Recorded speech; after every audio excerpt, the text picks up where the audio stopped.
All right, let's turn our attention to politics right now. We've been talking about Buck Newton this morning. Senator Buck Newton represents the 11th Congressional District. 11th Senatorial District in the state of North Carolina. And, of course, that is just to the west of us here. And that includes Johnston, Nash, and Wilson counties. He is an attorney in Wilson, and he's a very high-profile legislator in the General Assembly. He's just about to start his third term in the North Carolina Senate. Senator Buck Newton, good morning, sir. How are you? Well, good morning, Henry. It's good to be back. Yeah, you doing okay? I'm doing pretty well. I had my 2 cups of coffee. I think I'm awake now. All charged up after the holidays for a new session at the General Assembly, I'm sure. And yes. You know, you guys have the committee assignments have already been assigned for the Senate. Tim Moore, the new Speaker of the House, has not assigned his yet, which is a little bit unusual not to know committee assignments this late in the game, isn't it? I guess he'll be doing that this week. I don't know. I expect to hear who my counterparts will be in the House side within a few days. There's a lot of things he has to take care of making this transition. It's only been just really a short period of time since he knew for sure that he would be Speaker. So yeah. What are your committee assignments going to be this time? What are your big ones? Well, I chair the Judiciary 1 committee in the Senate and another budget committee called Justice Public Safety Committee that handles the budget for courts and prisons and things like that. But I also sit on finance and rules, commerce, and education. I don't think I left any out. Yeah, and of course, you know, you are seen in the North Carolina Senate as one of the real experts and advocates for the court system in North Carolina. So let me go ahead and take care of the elephant in the room. Sure. and ask you to comment on reports that are swirling that you are planning to run for Attorney General next year, run for the Republican nomination for Attorney General. Is that something that you are aspiring to do? Well, it's something that we're looking at. It's I've had some folks talking to me about it over the last couple of months, and it's flattering that folks think I could run and win. And it would be a job that I'd be very interested in. We need a good Attorney General. We have a lot of things going on, especially with the federal government really putting a lot on the state. We need someone who's able to stand up for the state and fight for us and fight to protect what the voters have decided to do and protect us from basically the mandates that the federal government might put on us, like say illegal immigration mandate, things like that. And so we're thinking about it, but we haven't made any decision to do that and doing a lot of praying about it. And I think we'll probably know here in a couple of months whether or not that's the right thing to do. But I'm interested in it. I won't be coy about that. I think that would be a lot of fun. I think I really enjoy doing it. I'll just leave it like that. Breaking news. Buck Newton says that he is interested in running for Attorney General, but you've stopped short of saying that it's a definite, right? Oh, it's definitely not a definite. I mean, there's a lot of conversation that I need to have with my family and my wife before we would decide to do something like that. You know, my children are not quite. My oldest is not quite 16, so that's a pretty heady family decision to make. It's a big state, and it would require a lot to run a successful campaign. But I think it'd be kind of fun too to have an excuse to explore every nook and cranny in this great state. It's a wonderful place. Born and raised here. There's a lot of places I've seen, but there's a lot of other places are on my to-do list. So. Well, if you run for Attorney General, you're gonna have to visit them all. It's 100 counties, and it's a statewide election, and Right. You'll be on the road. And frankly, you know, you're probably going to have to make a decision pretty soon, are you not? Because the primary, as we understand it, right now is scheduled for February, and I don't know that that's going to change. I know that the National Republican Party has said they're not too happy with North Carolina moving their primary up from May to February, but I have not heard any indication that that's not going to happen. What's the latest on that? Will we have, and I guess it's up to the General Assembly, right?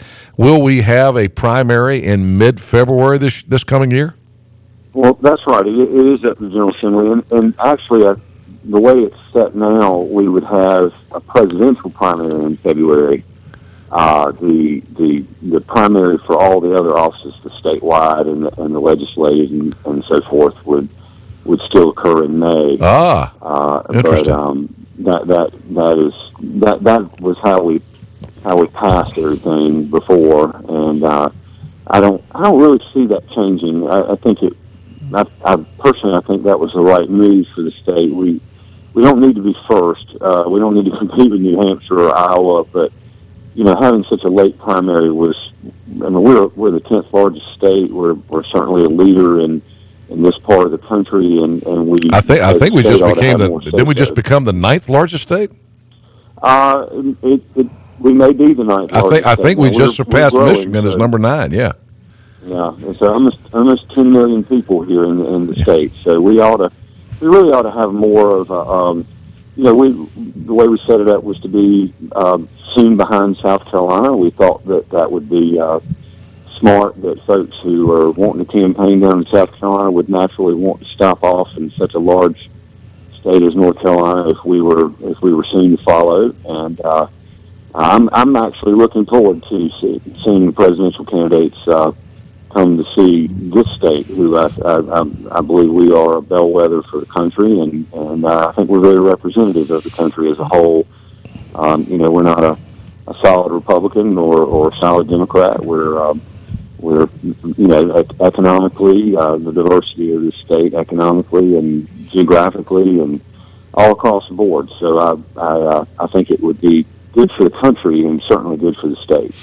And of course, being in the radio business and seeing, it's interesting. It'll be a boost to the economy in North Carolina. I would think so, especially those in the media.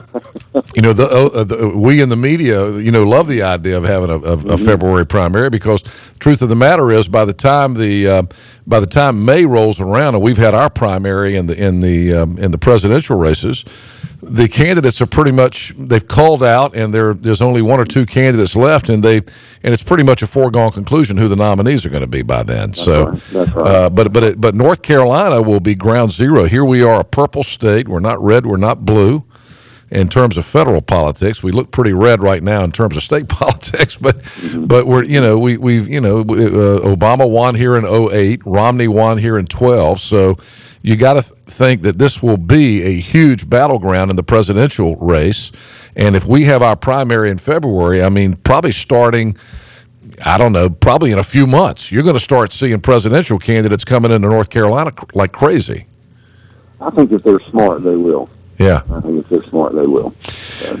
All right, let's go back to, so it's interesting to hear, and I would add my voice to those who think that you would be a terrific Attorney General. I think I think there are a lot of problems in the Attorney General's office, particularly with the SBI crime lab problems that we've had, right. And the fact that, you got a Democratic Attorney General now who's clearly running for governor and is not really interested in helping the current state agenda. And so, when lawsuits have been filed by other states and things like that, our Attorney General has been unwilling to do that. And so it's time, I think, it's time for a new Attorney General in North Carolina, and I think you'd be a great one. So keep us posted on your plans.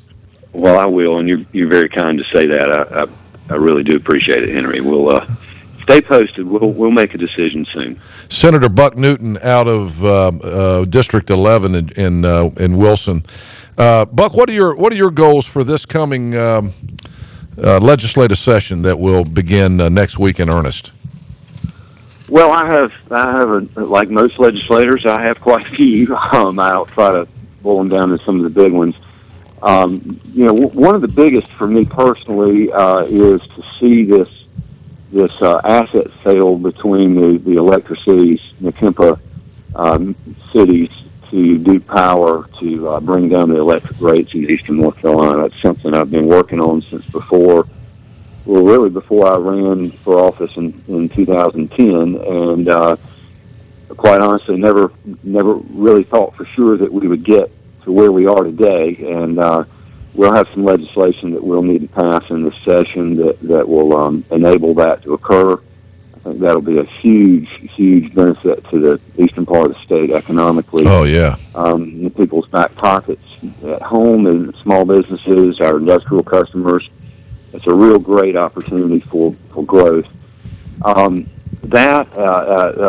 Court funding is a big issue. You mentioned the crime lab as part of the Attorney General's office. That is a huge problem for public safety. I mean, public safety is a primary responsibility of state government, and we see this on the national level with terrorism and homeland security and things of that sort. There's actually a business in Greenville that is we hope will potentially be a benefit to the crime lab to clear up the backlog that we have there. It's been going on for quite some time. And by the way, Senator Newt, let me interrupt you for a second and say people can read on our website, greenvilleheadlines.com. Our top story right now is the fact that the DNA crime lab that opened here in Greenville last year is adding 138 jobs here in the next few years. That's right, and that's where I was. That's what I was referring to. That there's like a 2-year backlog out of the state crime lab. Now, how do you put criminals in jail or clear the innocent if you can't get evidence processed quickly and timely? And this has been an ongoing problem for a long time, and it's not going to be just solved by money. There's going to have to be policy choices made, but that's one of my big areas that I'm very interested in seeing it solved. We really have to do something about that. Those are some of my personal goals. That many other more personal, more trivial, I guess you might say, not quite as headline as those. But for the legislature as a whole, I mean, we're going to work on job creation and the business climate that we have here in the state. We've made a lot of progress in 4 years. I mean, we were in bad shape when I first went up to Raleigh in 2011, and multi-billion-dollar deficits and just highest taxes in the southeast, et cetera. Most folks have heard a lot about that over the last 4 years, especially the campaigns in the fall. But we've made a lot of progress on that, but we still have a lot to do. We need to straighten out our incentives for recruiting large employers.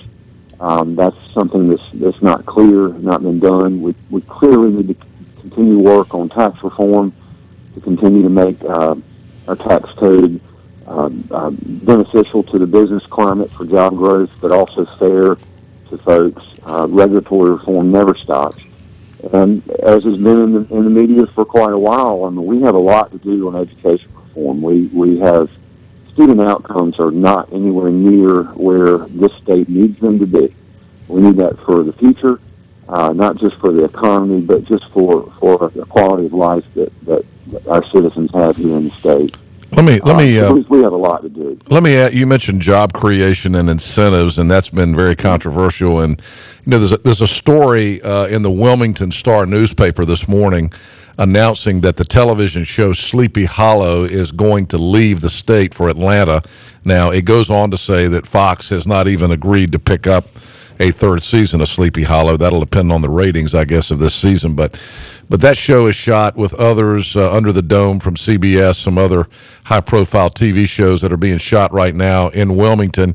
But the folks from Fox are saying they're leaving North Carolina because they're not going to get the tax incentives and the incentive programs that they've gotten in the past. And last year, you folks in the General Assembly made some real changes to that.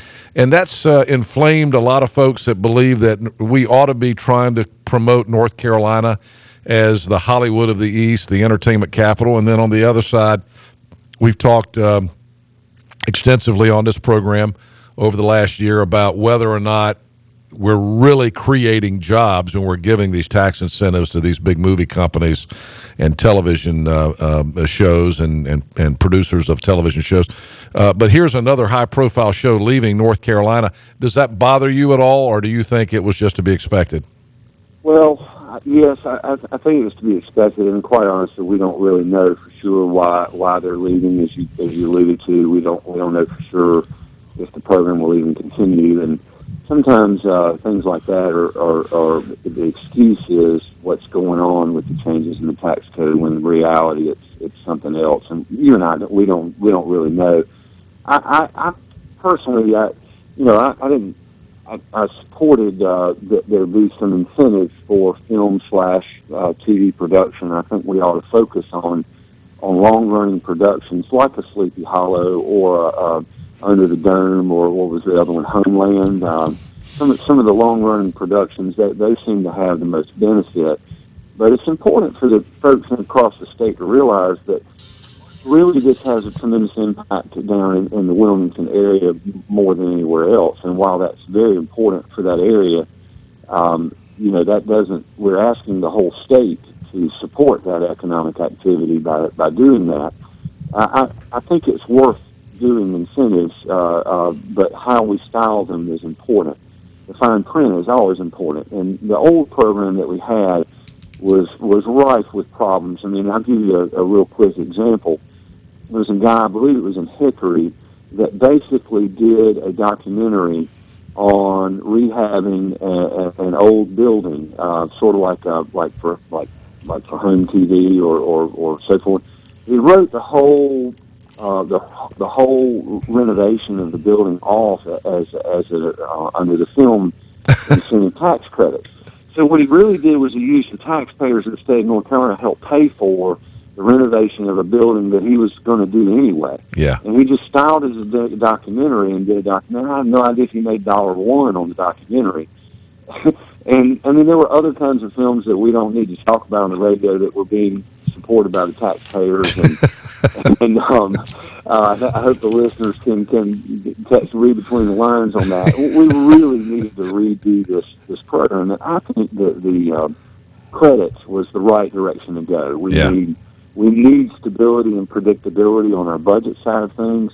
I think worthwhile projects, we can find ways to incentivize them without gouging the taxpayers or abusing the taxpayers, or incentivizing things that really most taxpayers wouldn't want us helping anyway. Senator Buck Newton, when will you make a final decision about whether or not you're going to run for Attorney General? Well, I first I need to make sure that my wife's going to give me the green light, which she hasn't done. So, I don't want to put a arbitrary line on there, but I imagine within the next couple of months we'll clear that up for sure. Run, Buck, run. You're kind, Henry. Thank you, Dave. Nice talking to you, my friend. Thank you for all you do for us.